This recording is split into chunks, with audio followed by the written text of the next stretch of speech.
I've always believed a man's land should be his kingdom.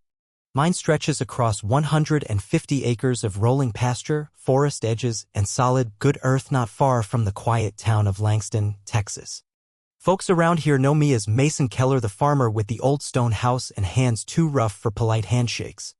I built this place myself, plank by plank, with my father's tools and my own sweat back when I was just 30. Every fence post, every board in the barn tells a piece of my story. My children grew up here. My wife planted the row of oaks by the porch.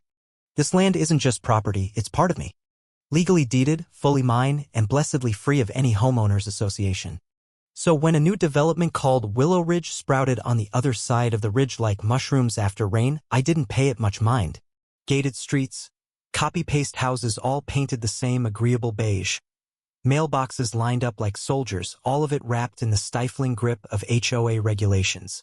They could live how they wanted, I figured, as long as they kept their rules on their side of the hill. That piece lasted all of 2 months. Then came the first letter, printed on thick ivory paper, topped with a glossy logo of a willow tree in silver ink. An invitation, they called it, to join the Willow Ridge Homeowners Association as an honorary community steward. The letter claimed my home was visually prominent from certain angles, and that my inclusion would elevate the community aesthetic and protect property values. I laughed so hard I nearly tipped my coffee clean off the porch railing. I wrote back kindly but firmly, "I'm outside your boundaries, I own my land outright, and I'm not interested." That should have been the end of it. But they didn't take the hint.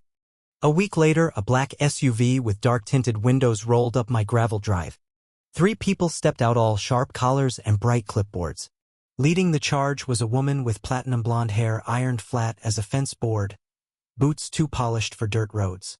She introduced herself as Victoria Langston, president of Willow Ridge HOA. Called me Mr. Keller with that forced corporate smile that doesn't reach the eyes. Said she wanted to talk about regional unity. I offered them chairs and poured lemonade out of politeness, but it wasn't a friendly visit. Victoria spoke in the soft, measured tones of someone who fires people for a living. She peppered her words with phrases like unified curb appeal, community benefit, and soft obligations for satellite properties. It was a whole heap of polite talk wrapped around one clear message: join us or life gets difficult. I looked her square in the eye and said no. Simple, direct, final. Her smile stiffened like newspaper left out in the rain. "We wouldn't want your property to become a problem area," she said sweetly. Didn't say threat. Didn't have to. It was written all over her face. They left without another word. I watched their SUV vanish down the road and stood on my porch long after the dust had settled, knowing deep down this wasn't the last I'd see of them. It started small, the kind of petty nonsense you might dismiss as coincidence.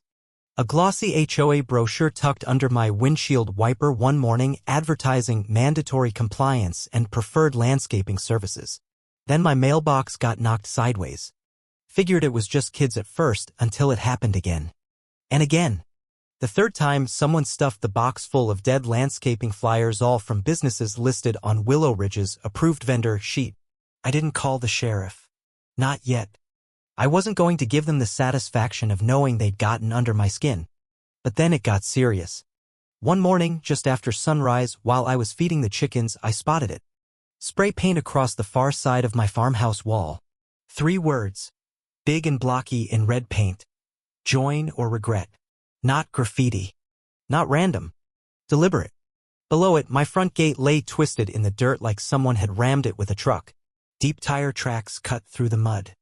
My heart sank as I sprinted to the barn. The door was torn clean off. Feed bags slashed open, hay scattered like confetti at a parade gone wrong. My tools were snapped and strewn across the ground, and one of my goats shivered in the corner, her pen door hanging by a single hinge. This wasn't mischief. This was a message. I called the sheriff right away. Deputies Rios and Palmer arrived within the hour. They took pictures, measured tire tracks, asked the usual questions. Did I have any enemies? Anyone with a grudge? I told them about Victoria and her clipboard crew. Deputy Rios squatted by the tracks, frowning. Hard to prove without cameras or witnesses, he warned. But they logged it as property damage and trespassing. Promised to keep an eye out. But I knew this wasn't over. They wanted me scared. They wanted me to fold. So I started my own operation.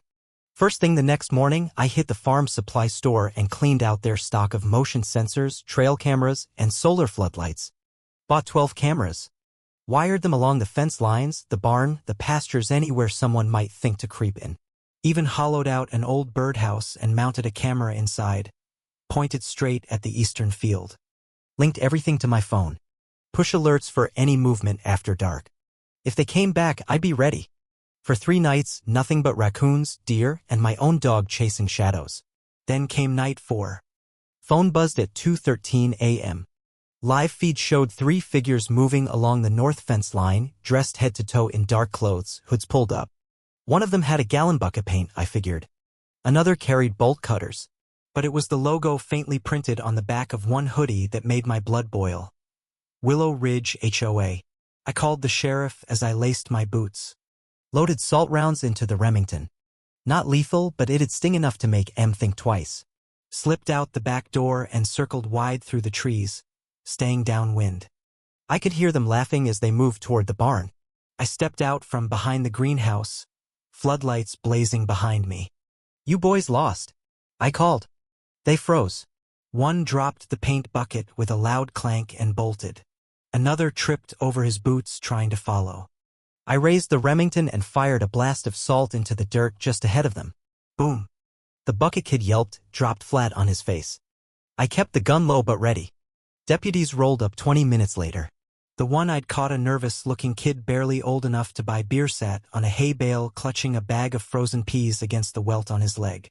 Told me his name was Tyler. Said he worked part-time for the HOA compliance team. Claimed he didn't know it would go this far. Ms. Langston said it was just a scare tactic, he mumbled. Jennifer Langston. Their polished president sending teenagers to do her dirty work. The deputies cuffed Tyler and collected the evidence: paint, bolt cutters, and the bolt they'd brought to try and chain my gate shut. When they reviewed my footage, they recognized one of the runners. Alan Cartwright, the HOA's vice president. I wasn't just fighting bullies. I was fighting an organized campaign. The next week was quiet. Too quiet. Until the night I got the voicemail. Blocked number. A woman's voice, mechanical and cold. "You've made a mistake. Stay off the stand or you'll regret more than your barn." I played it twice, then saved it. Sent a copy straight to my lawyer. The stage was set. And this time, they weren't walking away clean.